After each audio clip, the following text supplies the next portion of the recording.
celebrities, my favorite people on the planet, and they're doing great. They're doing great. Financially, probably. I mean, like intellectually, morally, they seem to be completely falling apart and totally losing the plot. Good. Now you're going to be like, well, they've been doing that for some time. It's like, no. This is something new and different, right? Are they starting to break the programming? Some are. Okay. Some aren't. The problem though is that the narratives of modernity are very different to what the narratives used to be like 20 years ago, right, before the internet, because it used to be that you had a very limited band of television channels and entertainment and media, right? And so you would have all of the celebrities were famous because of this narrow band to a very wide audience, and so they really weren't exposed to insane conspiracy theories or radical ideologies, and so they were all quite normie in their own right, and so there was this like big normie sphere that they lived in. But now things are totally different, and things are springing off in all directions. And of course, if like you're a normal boomer celebrity, radical leftism looks like communism to you, because it is, and so you don't like it. So and you at least reject that's the one thing the boomers get consistently right. Yeah, that is, and thanks to the Cold War, at least they're against communism, right? Mostly. But the problem is like this new the internet has given them a way to research any topic, anytime, and in their sort of ivory towers, they come to some very interesting conclusions. So I just think it's fascinating to watch like how they sort of just splitting apart on all different issues. Because like I said, there used to be a kind of united culture that wasn't necessarily anti-Western, but it had those undertones to it, obviously. But now it's just crazed people going in all different directions. So I thought we'd just look at some of the funny ones. But before we do, I think that you should go and watch this hangout, what Mizzy reveals about London. Because, again, there are lots of things that are happening that are just very revealing about the unwinding of our civilization. The celebrities at the top are one thing, but the people like Mizzy at the bottom are another. And it's interesting how they're sort of coming together in the middle through social media. But what I'm saying is, I think you can see the bonds that used to keep our civilization together totally unwinding. Mizzy at the bottom, people like Morrissey at the top. Now, Morrissey has never been one to stay tight-lipped about certain things, or one to stay with particular narratives. I mean, look at the Los Angeles Times here. I mean, that's a spicy headline. That is a pretty spicy headline. What is the white nationalist political party? Is he supporting reform? Is that what's going on? No, it was Amory Waters for Britain, which is a civic nationalist party. So was that Full Britain? Was it For Britain? For Britain. Okay. Obviously, it's a civic nationalist party. So British people who are interested in... It's disbanded now. But British people who care about the interests of Britain could join her For Britain party and advance the interests of Britain as a conglomerate multi-ethnic nation. Not a white nationalist party.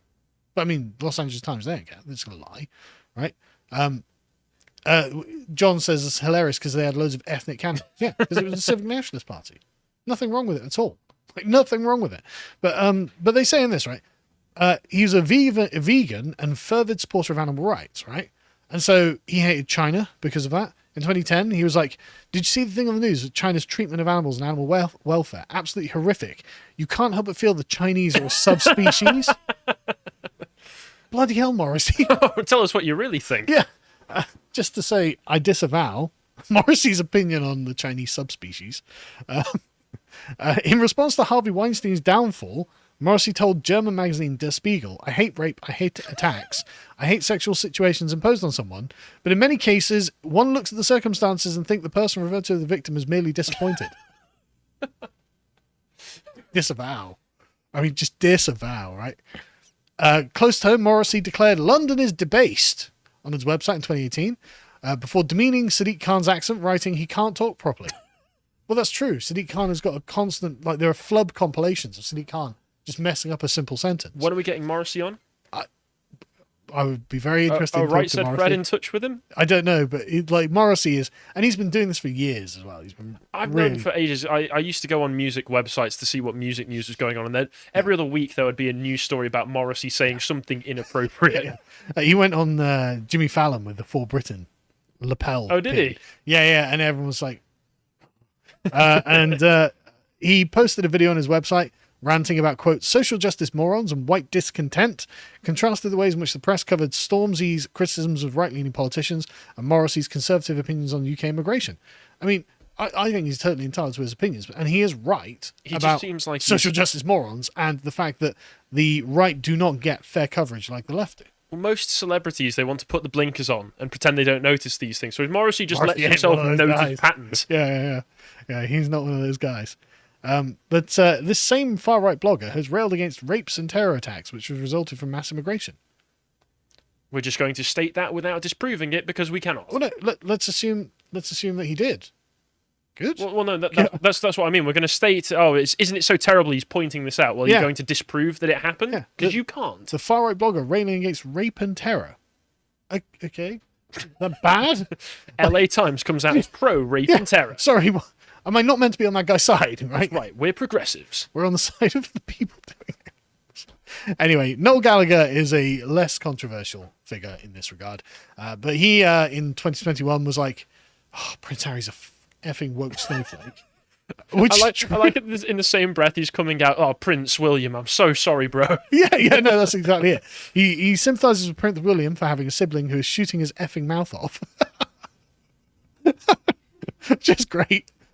Prince William, I feel that effing lad's pain. He told the Sun he's got an effing younger brother who's shooting his effing mouth off with S that is just so unnecessary. I'd like to think I was always the William. I was going to say, he's going to relate this back to Liam somehow. Yeah, it's exactly related to Liam, right? But to be fair, I kind of understand where he's coming from. I don't think he's wrong. But he called the prince to shut up. Prince Harry is coming across like a typical effing woke snowflake, effing arsehole. Just don't be effing dissing your family because there's no need for it. Taking him at Meghan Markle directly, he said, quote, this is what happens when you get involved with Americans. Simple as that. Totally base. Basically simple as at the end there. He literally, as simple as that, yeah. He is a proper mank, so this is North FC rhetoric. It absolutely is, but he's absolutely right. This is what happens when you get involved with Americans. So, it's black. No, American. Sorry, our American friends, but you don't belong to the royal family. It's just simple as. Yeah. Then we have, of course, Kanye West more recently. Oh. Alex Jones being the reasonable voice in the room. I still look back at this and go, did this happen? Apparently it did. Did someone slip peyote into one of my drinks? I love Jews, but I also love Hitler. Kanye West, 2022. Because I am Jew. Yeah, because I am a Jew. Yeah, it's just like, what is going on? Did he meet with Louis Farrakhan? I have no idea. He must have met with Louis Farrakhan at some point. No idea. Because it seems that every 5 years or so, some famous black musician has this period where all of a sudden you start to see headlines. Michael Jackson praises Hitler. Kanye West praises Hitler. Michael Jackson sees Louis Farrakhan. Kanye West sees Louis Farrakhan. They all do it every 5 years or so. I don't know, but what I loved about this is Alex Jones. He on this segment, he was like, "You're not Hitler. You're not a Nazi. You don't deserve to be demonized." And Kanye was like, "Well, I do like Hitler." And it's just like, I mean, like poor old Alex Jones, who in good faith is like, no, there are lots of people, and he is right, that are demonized as Nazis, and most of them don't go, well, well. Most of them go, that's right, I'm not a Nazi and I don't deserve to be demonized. Kanye puts his jack boots up on the desk. But Alex Jones, being like a staunch libertarian, obviously doesn't like Hitler, obviously doesn't like Nazis. He views like Nazis and communists in basically the same camp as being authoritarian, totalitarian. There would be state worshippers. Exactly, types. State worshippers, right? And so, like, Jones is like, you can see him just totally like, oh, fantastic. But like, Kanye's obviously had some crazy things going on. And just as a quick aside, he got cancelled, obviously. And I think he was going through a bipolar meltdown at the time as well. Entirely possible. I don't know what people around him were telling him, but surely it wasn't good. But this wasn't actually good for Adidas. Adidas had to admit this was hurting their business in North America in particular, because of course Kanye, one of the most popular black rappers around. All of the black community, actually, we still want the shoes. Yeah, we love the shoes. He's a genius. Are they going to come with little swastikas on them now? Hey, man, Nike probably is a German company. I don't know what to tell you. Right, but then you've got other celebrities like Robbie Williams, who just came out this recently. He was on a podcast, and we'll just play this clip because it's just like, wow, he sounds a lot like us, actually. We're in a post-truth world where you can't believe the media. You can't believe Big Pharma. You can't believe politicians. You can't believe what you're eating. You can't believe yourself. It's, you know, if at any time in since we've existed, there is a time where this whole empire could fall, it's now. And it's of course these things are going to arise because we can't trust anybody or anything. And I personally just believe and invest in my wife and my kids and my family. And I believe in them. It's a great message. At the end, From Robbie Williams. I will say, though, that before that, he does sound like someone who is confused and like he's had his entire worldview shattered in front of his very eyes. It probably has happened to him, yeah. Like, that's probably exactly what happened. Most of these celebrities, like you say, they are just struggling with modernity because they believed one thing, and then all of a sudden, 2020 happens, and a lot of people start to question things after that, and then the second you start to question things, everything else exactly comes crashing down as well. Off the rails. And you'll notice a lot of these are boomers as well, or like, people who are like old Gen Xers who are just like, but my whole life I had like the pre-internet narrative and I was secure in that, right? The boomer truth regime. And now, I mean, we're anywhere, right? Like, we're just off in the wilds. We could arrive at any particular point. I don't know that they're not flat earthers. You know what I mean? Like, well, that's the thing, because when these people, when they do go off the reservation, they really go off the reservation. All of a sudden, after this one thing happens, they kind of don't stay in reality anymore because they've lived longer than we have under this post-war consensus. But also in a remote and strange life anyway, of the life of a celebrity. So they end up, going like, oh my God, everything I knew was a lie, so the earth is flat then. But yeah. So there are Egyptian aliens hiding under the Himalayas or something like that. Quite possibly. You notice that Robbie Williams there was like, look, so he had obviously just thought about this and like, right, what do I believe in? Well, I believe in my wife and my kids, and that's an anchor to reality that I'm going to hold on to, right? Because everything else is not true, but this is definitely true. I've got direct sensory input. It's right in front of me. I've got strong bonds with my family, obviously, and so he's like, right, I'm just going to invest in that. That is an anchor of reality that I can genuinely believe is true and good and righteous, right? And you see a lot of celebrities going down this sort of route where they're actually, like Jim Carrey is doing, finding God. I mean, because Jim Carrey has been on a wild intellectual journey. I will say, if you are a celebrity and you have this happen to you, the best thing to do is probably to keep to yourself and stick to your family, because Robbie Williams probably has. I'm sorry, if you're a celebrity, the chances are you're not the brightest bulb in the box. Well, it's not even that. Like, I'm going to be very harsh and critical. Well, no, a lot of them are quite smart people, but the problem is they are in a detached reality anyway, right? They live in LA in a mansion, surrounded by other people who are detached from reality, living in mansions, right? And so a lot of these people are just like so far away from the real world as we understand it, as regular normal people, that they are just untethered, floating around.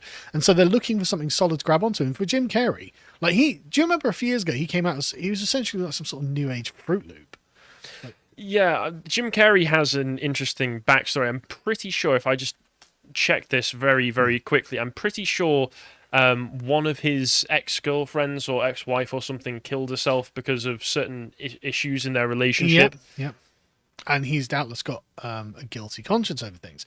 But he also came out with all this new age nonsense. And now he's just arrived back at Christianity and is preaching religion. This is him in a bakery giving a speech. I don't know what the context is, but let's have a listen.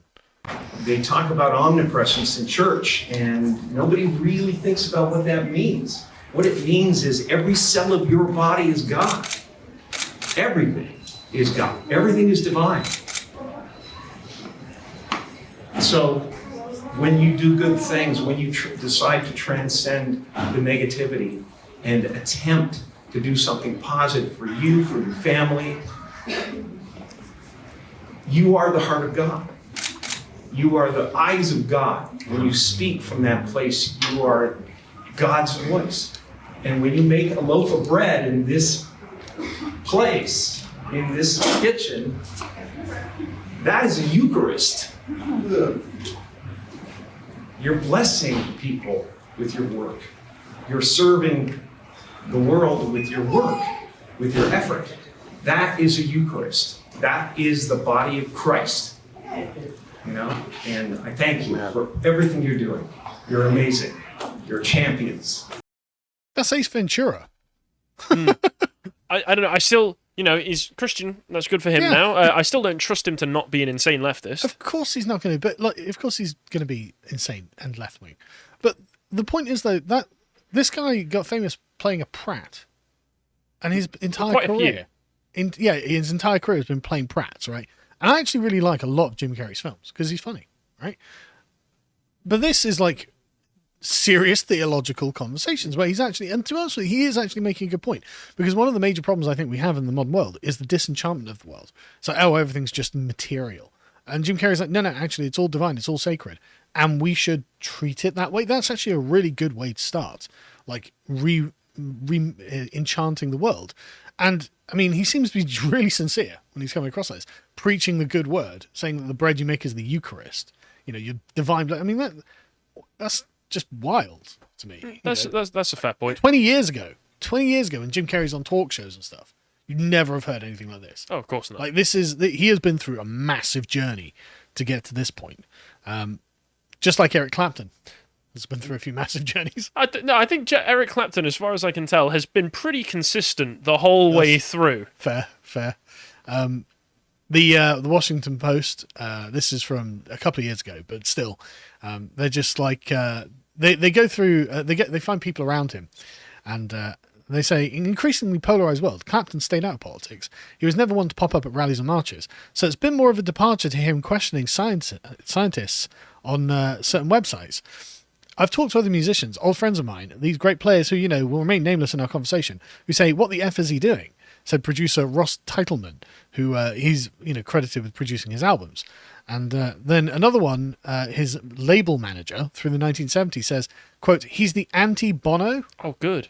Based. Very good. Yeah, that sounds... Everyone hates Bono. Yeah, I know, I hate You don't Bono. want to be exactly. Bono. He's the epitome of someone who's there for the music, and he's never rubbed shoulders with world leaders and didn't want to, right? And people saying that it's unusual that they thought, I can't believe he's questioning scientists on anti-vax websites. No, I mean, I think I covered this last year. When the vax came out, he took the vax and that were personal to him. I think he got some... we are clipping this bit when we put it on YouTube. Apologies. No, it's fine. Apologies. But he ended up having... Totally. And then he came out afterwards and said... Well, perfectly reasonable. Turns out he's just a lunatic. And so Glenn Greenwald was like, look, this is how they treat you when you start questioning the narrative. And someone replied, yeah, but he did also endorse Enoch Powell and do a Nazi salute at a concert while ranting about immigrants and shouting racial epithets, Glenn. I know about this as well. I don't know about this, but that seems a little bit too far. Well, the thing with the Nazi salute is probably not true, because what actually happened was in the 1970s, he got up on stage to play and got very drunk and started ranting about immigrants and started ranting about how Enoch Powell was right, I like Enoch Powell, all this stuff. And since then, stories have spread wild and fast about it, about how, he was praising Hitler, he was throwing Nazi salutes. I doubt any of that was true, but one thing is consistent. He was praising Enoch Powell, ranting about how there were too many immigrants coming into the country. As a result, I think there were members of the not the specials, members of the specials were in the audience, and they decided to form the festival Rock Against Racism as a result of it. So him saying too many immigrants, they all decided, no, this is too much for me. Right. Okay. Well, moving on. James Woods is arriving at the Scott Adams position. He's noticing. Yeah, every day, every blue city, never ending. Yeah. I mean, Scott Adams is a good example. James Woods comes out with "We Were Never Asked." Basically. But again, just social media is doing this. James Woods, I believe, has been a Republican for quite a long time. So. Oh, yeah, he's been very vocal as well. So it's not a terrible surprise. But it's just interesting, again, the celebrities are kind of finding their niches, right? You got like the sort of Kevin Sorbo's, James Woodses, who they just lean in hardcore Republican, don't care, right? And then you get celebrities, quote unquote, going the other way, such as the voice actress from Moana, who they're like, hey, we've got very few worthy properties left to defile, we're going to make a live action film out of this very recent 2016 Disney film that was very popular, right? And it's like, okay, fair enough. Moana, right? Well, I mean, since it was only like, just under a decade ago, then the cast are still alive and we could cast them. And so they went to... Dwayne Johnson was in it, and he... Yeah. The Rock, he's in lots of things. And he would be a good Maui. Yeah, of course he would. Because obviously, right? And so this Alui Cravallo, is there a picture of her, John? If you scroll through this, you probably find a picture of her. Yeah, there we go. That's what she looks like, right? She looks like a perfectly good Moana to me. Certainly, yeah. Right? She voiced Moana. She's a native Hawaiian, but she's also of Chinese, Irish, Portuguese, and Puerto Rican descent. And she refused the role because she's too light-skinned. But you are Hawaiian. Yes, she is Hawaiian, but she also is of mixed race descent. And because she isn't a pure blood Hawaiian, No mutts like me. one drop rule in full force, apparently in Hollywood, very progressive, but she's not literally racially pure Polynesian, and therefore her skin is lighter than Moana's is depicted in the film. She's like, I can't play Moana because of the lightness of my skin. Mental. Nobody will care. Well, there will be a bunch of racist left-wingers. But who cares? Well, yeah, who cares exactly. about what they have to say? Take the money, do the role, do a good job. A bunch of anti-miscegenation left-wingers will be screeching, but like most normal people will be like, hey, that's the woman who played Moana. I recognize the voice.